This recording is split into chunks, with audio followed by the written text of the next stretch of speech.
भारत में मोस्टली, ये मेरी अजम्पशन है, ठीक है, क्योंकि मेरे आसपास मोस्टली भाई है, ब्रोज है, मैं भाइयों का भाई टाइप हूँ, वो आपको पता है अब तक पर मैंने अक्सर देखा है कि भाइयों में ना या तो ब्रेकअप का दुख सबसे कॉमन होता है जी। ब्रेकअप के बाद करियर में कुछ ऐसे प्रॉब्लम आ गई, या करियर में उन्हें लग रहा है कि वो पीछे रह गए, वो वाला दुख एट नंबर 2 पोजीशन। नंबर 3 माता पिता के साथ फाइट्स, अनबन। Number 4 pressure of society. जी एटलीस्ट मर्दों में तो ये बहुत ज़्यादा रहता है। बिल्कुल। आई थिंक कि हमारे देश में मर्दों का दुख और स्त्री का दुख थोड़ा सा अलग होता है। हमारे बहुत अलग होता है इंडियन सोसाइटी में। इन दोनों चीज़ों को ब्रेक करेंगे, पर अभी सिर्फ मर्दों पर फोकस कर रहे हैं। और 5वां I would say unfulfilled dreams, कि जो सपने देखे थे वो पूरे नहीं हुए बिल्कुल बिल्कुल लाइफ में। यही 5 आई थिंक मेल पेन्स होते हैं, एटलीस्ट मैंने मेरे आसपास जो नोटिस करे। पर आप प्रोफेशनल हो, आपने मोस्टली यही नोटिस किया? इट्स लाइक एक इंजीनियर से पूछ रहे हैं कि आपके मेन करियर में आपकी इंजीनियरिंग फॉर्मूलाज क्या हैं, और ये मुश्किल है क्योंकि ये बहुत अच्छा सवाल है, ये सही सवाल है, लेकिन ये आंसर करना थोड़ा मुश्किल है क्योंकि, और मैं समझाना चाहती हूँ क्यों मुश्किल है। क्योंकि दिमाग एक बहुत ही गहरी चीज़ होती है, जैसे समुंदर है और समुंदर के नीचे इतनी गहराइयाँ हैं जो आधी तो डिस्कवर भी नहीं हुई हैं। हमें पता भी नहीं है कि कैसी फ़िश कहाँ पे रहती है, कितने फीट नीचे कौन सी फ़िश है, कितना गहरा क्या कहाँ जाता है, वो फिर आसमान बन जाता है कि कैसा बन जाता है, हमें कुछ नहीं पता, हमें मतलब बहुत बहुत कम पता है। तो बेसिक जो साइकोलॉजी होती है और जो हम फिल्म टेलीविज़न मीडिया में देखते हैं वो बिल्कुल ऊपरी चीज़ होती है कि किसी का ब्रेकअप हो गया और वो भाई के पास गया और भाई ने उसको बोला चल यार आराम कर, मूवी देखते हैं, फिर चला, सब ठीक हो जाएगा, सब ठीक हो जाएगा। लेकिन जैसे आप ये सुन रहे हैं और आपको लगेगा कि सच्चाई है क्या, मतलब आप अपने जीवन में थोड़ा सा गहराई से देखिए कि ये सच है क्या, ऐसा हुआ है क्या आपकी लाइफ में कि आपका दिल टूटा, बहुत बड़ा ब्रेकअप हुआ और आप एक मूवी देखने चले गए और फिर पीवीआर से निकले या जो भी मूवी से निकले और आप ठीक हो गए? नहीं, ऐसा नहीं होता। नहीं, पर ऐसा जरूर हुआ है जहां मूवी देखी और ज्यादा दुख फील हुआ जैसे कि रॉकस्टार पर बताइए। बिल्कुल, और रॉकस्टार जैसी इतनी सारी फिल्में हैं जहां पे ऐसा होता है कि हम और ट्रिगर हो जाते हैं। ट्रिगर ये बहुत ही इंपॉर्टेंट वर्ड है आज का। सब लोग सब चीज़ों को ट्रिगर बोल रहे हैं, सब चीज़ें ट्रिगरिंग नहीं होती हैं। अगर रणवीर और नेहा के बीच में कुछ अनबन है तो एक डिसएग्रीमेंट है कि मैं रणवीर की ओपिनियन से नहीं सहमत हूँ और रणवीर और नेहा अब झगड़ा करेंगे या जो करेंगे अब उसको निपटाएंगे। लेकिन अगर मेरे जीवन में इतनी सारी चीज़ें हुई, अगर मान लीजिए जो बहुत दर्द भरी चीज़ें हुई मेरी लाइफ में और मैं किसी को बता नहीं पाई, फिर रणवीर और नेहा बैठते हैं एक रेस्टोरेंट में और रणवीर और नेहा का फाइट होता है। रणवीर वही बोलता है जो मेरे पापा ने फॉर एग्जाम्पल मुझे बचपन में बोला और एक थप्पड़ मारा। मतलब आप यहाँ समझा रहे हो कि दो इंसानों के बीच झगड़े होते क्यों हैं, और ट्रिगर का क्या मतलब है। क्यों हर झगड़ा ट्रिगर की वजह से होता होगा ना? ज़रूरी नहीं है, कुछ बस एक सिंपल सी डिसएग्रीमेंट हो सकती है जो सिर्फ एक इंटेलेक्चुअल चीज़ के बारे में है, जो कि आपने ये किताब पढ़ी, मैंने ये किताब पढ़ी, हमें नहीं अच्छा लगा और हम ऐसे ही दोस्त लड़ रहे हैं। जो ट्रिगर होता है रणवीर, वो थोड़ा गंभीर मामला होता है और ये वर्ड ना बहुत फ्रीली यूज़ किया जा रहा है आजकल क्योंकि हमारे पास सही रिसोर्सेज नहीं है समझने के लिए। ट्रिगर ये होता है कि मैं अपने ट्रॉमा से उसको कनेक्ट कर रही हूँ, जो फाइट हुआ मैं उसको अपने ट्रॉमा से कनेक्ट कर रही हूँ, इसलिए मेरा रिस्पॉन्स और रिएक्शन उस कॉन्टेक्स्ट को छोड़ चुका है और उससे ज़्यादा हो चुका है। और अब ये अब्यूज़ हो जाता है। अगर रणवीर भी वही करेगा नेहा के साथ तो हम दोनों ट्रिगर हो गए और उसमें से कोई भी उसको संभाल नहीं पा रहा है। Okay, I am trying to think of a practical way of explaining triggers. Like मान लो बचपन से किसी को ये कहा गया कि यार आप इतने सांवले हो, आप मतलब शायद खूबसूरत नहीं हो, तो जब आप एक अडल्ट बन जाते हो और कोई हल्के से भी उस टॉपिक से रिलेटेड कुछ कह देता है, आपको बहुत ज्यादा गुस्सा आ जाता है। आपको गुस्सा आ जाता है, वो ट्रिगर होता है। एक तो वो ट्रिगर हुआ, एक तो मुझे समझ में आया कि ये मुझे अच्छा नहीं लगा जो आपने कहा, लेकिन मैं आपको बता नहीं पा रही हूँ कि रणवीर मत बोलो ना ऐसा, एक तो गलत है, एक तो गलत ही है कि क्यों बोल रहे हो, लेकिन अगर चलो बोल भी दिया और मैं इतनी ट्रिगर्ड हूँ कि मुझे अब याद आ रहा है कि मेरे पापा मुझे हमेशा कहते थे कि तुम सांवली हो, तुम्हारी शादी नहीं होने वाली, तुम्हारे बच्चे नहीं होने वाले, तुम ऐसी हो। अब रणवीर मेरे बेस्ट फ्रेंड ने भी ऐसा कहा, ये तो बड़ा अच्छा इंसान है। अब मेरी ट्रिगर इतनी बढ़ चुकी है कि मैं रणवीर को बैठ के भी समझा नहीं सकती हूँ कि क्यों मुझे दुख हो रहा है। तो मैं बिल्कुल पॉडकास्ट छोड़ के चली गई या रेस्टोरेंट छोड़ के चली गई और मैंने रणवीर से बात करना ही बंद कर दिया, मैंने उसको ब्लॉक कर दिया सब जगह। रणवीर आएगा, पूछेगा क्या हुआ नेहा, बता तो ना, अरे यार क्या ये मतलब क्या बोल दिया मैंने। और मैं बोल रही हूँ कि नहीं, बिल्कुल नहीं, मैं अपने पापा जैसे किसी मर्द से बात नहीं करूँगी।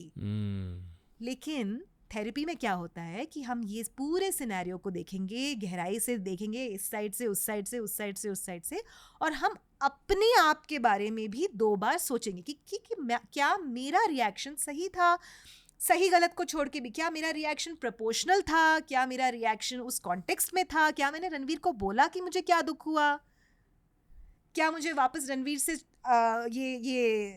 नाता जोड़ना है फिर से। तो क्या होता है ना रणवीर, विदाउट ये सब सोचने के बिना हम ये प्रोसेस ही नहीं करते, तो हम सिर्फ वो एक्शन लेके चले मूव ऑन करते हैं, नेक्स्ट अब मैं दूसरा नया दोस्त बनाऊं। आप मुझे करेक्ट कीजिए अगर मैं कुछ गलत कह रहा हूँ, पर मैं मानता हूँ कि गुस्सा एक गर्म कोयला की तरह होता है, अगर आप उसे पकड़ोगे वो आपके हाथ को जला देगा। तो ज़िंदगी भर एटलीस्ट एज 22-23 के बाद जब मेडिटेशन और ये सब स्टार्ट हुआ मेरी लाइफ में, मैंने एक चीज़ पे फोकस किया कि यार मुझे खुद का गुस्सा कम करना है, क्योंकि पहले बहुत गुस्सा आता था। अच्छा। और एक बहुत अच्छी प्रैक्टिस मेरे लिए ये रही कि मैंने खुद के ट्रिगर्स को स्पॉट करना सीखा। अच्छा। कि दूसरों की बातों की वजह से मुझे कब ज़्यादा गुस्सा आ जाता है। बिल्कुल। अच्छा यहाँ ज़्यादा गुस्सा आया, अच्छा ये था मेरा ट्रिगर, राइट। अच्छा अब से ना शायद मैं इस ट्रिगर को लेकर एक पोएम लिखूंगा, कविता लिखूंगा। राइट, आपने चैनल कर दिया वो गुस्सा। जी। और फिर अगली बार जब ऐसी सिचुएशन आई जब किसी ने मुझे ट्रिगर कर दिया किसी बात को लेकर, लाइक मेरे लिए ट्रिगर ये था if someone calls me not hard working, क्योंकि बचपन में पापा ये कहते थे कि आप मेहनत नहीं करते।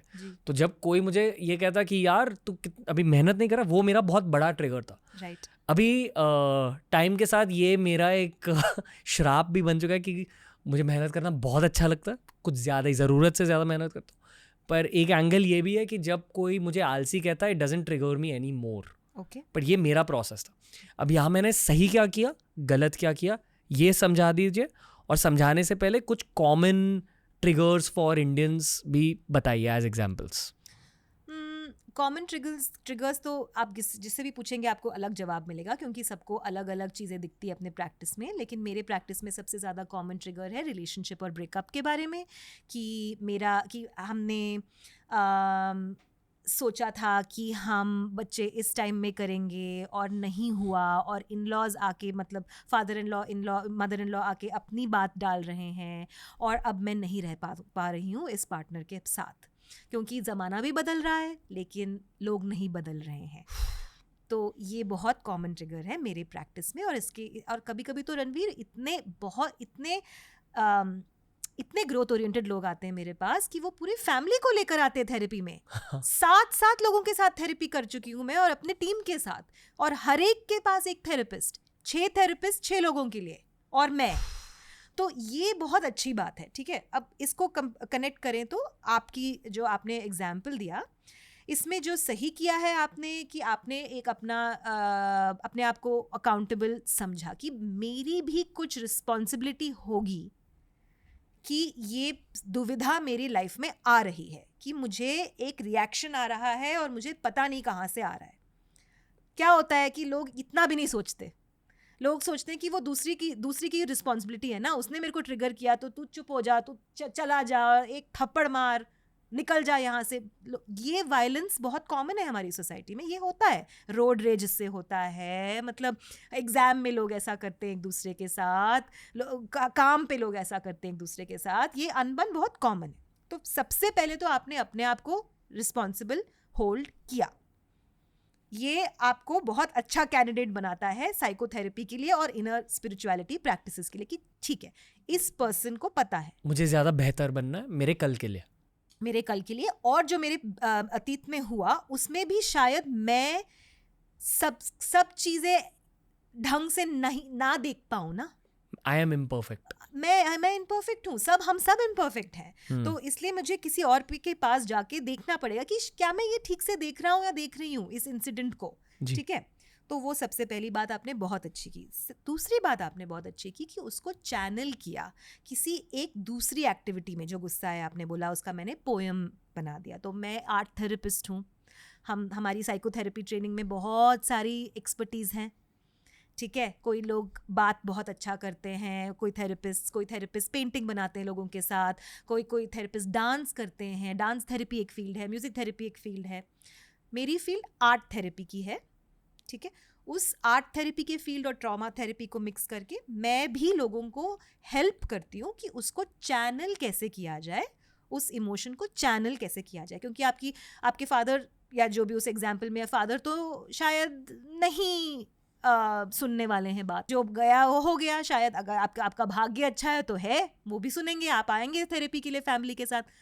अगर नहीं हुआ तो हमें आगे बढ़ना तो है ही. तो कैसे आगे बढ़े? चैनल करके. ये बहुत अच्छी बात है. आपने जो एग्जाम्पल दिया उसमें मुझे कुछ गलत नहीं लगा. लेकिन शायद क्या होता है, मैं एक बात बोल दूंगी कि हमारे भारत में ये होता है कि हम सोचते हैं कि सिर्फ इतना काफ़ी है. चैनल के बाद खत्म. मतलब मैंने चैनल कर दिया, अब ये प्रॉब्लम नहीं आनी चाहिए मेरी लाइफ में फिर से. ये ट्रॉमा थेरेपी का साहित्य नहीं है. ट्रॉमा थेरेपी साहित्य में, ट्रॉमा थेरेपी लिटरेचर में, ट्रॉमा थेरेपी आइडियोलॉजी में हम ये बिलीव करते हैं रिसर्च के द्वारा कि ये काफ़ी डीप प्रॉब्लम है जो एक फेज़ ऑफ लाइफ से दूसरे फेज़ ऑफ लाइफ में जाती है. तो आप 6 साल के हो, 6 साल में आपकी फॉर एग्जाम्पल आपके पापा ने आपको थप्पड़ मारा, मम्मी ने आके आइसक्रीम नहीं दी, तो बच्चे को लगेगा कि मेरे पास कोई नहीं था जो मेरा दुख समझ सके. फिर वो 6 साल वाला 16 साल का हो जाता है और उसको क्रश होता है किसी लड़की के साथ, और वो लड़की कोई भाव नहीं देती है और शायद बहुत कुछ अनाप शनाप बोल देती है और बहुत बुरा ब्रेकअप होता है. उस टाइम में 16 साल के लड़के को, ठीक है, हम हंस सकते हैं इसके ऊपर, लेकिन सच्चाई तो है कि 16 साल के लड़के का दिमाग ही उतना है, उनकी मानसिक स्थिति ही उतनी है कि उनको लगेगा कि मेरे लाइफ में कोई नहीं है मेरे पास, मुझे इतना ग्रीफ हो रहा है, इतना दुख हो रहा है. अब ट्रॉमा थेरेपी में हम ये बिलीव करते हैं कि जो 6 में हुआ वो भी 16 को इम्पैक्ट करेगा. वाह. ठीक है, क्योंकि जो 6 में मिलना चाहिए था वो नहीं मिला. एक मम्मी का प्यार, हग, वैलिडेशन, पापा का थप्पड़ ना मारना, ये वो.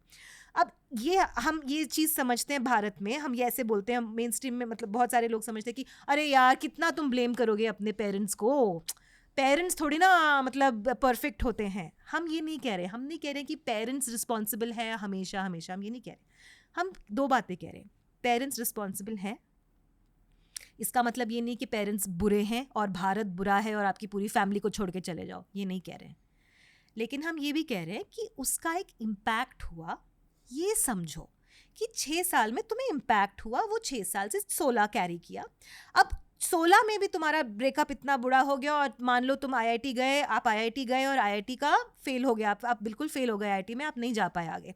आपकी पूरी सोसाइटी आपको बोल रही है क्या तुम कैसे लड़के हो यार, इतना भी नहीं कर पाए, तुम्हारे पापा ने लोन लिया था तुम्हारे लिए, तुम ये भी नहीं पे कर पाए हो, क्या प्रॉब्लम है तुम्हारे साथ, तुम बिल्कुल एक गधे हो. 16 साल में ये हो. फिर मैं वो आदमी जाके किसी और इंजीनियरिंग कॉलेज में भर्ती होता है, फिर जॉब लेता है. पहले जॉब में उसके बॉस ने भी उसको बोला तुम नंबर 1 नहीं हो, तुम नंबर 1 नहीं हो, तुम नंबर 100 भी नहीं हो, ऐसा. उस टाइम में क्या होगा? 6, 16 और 22 तीनों का प्रभाव पड़ेगा.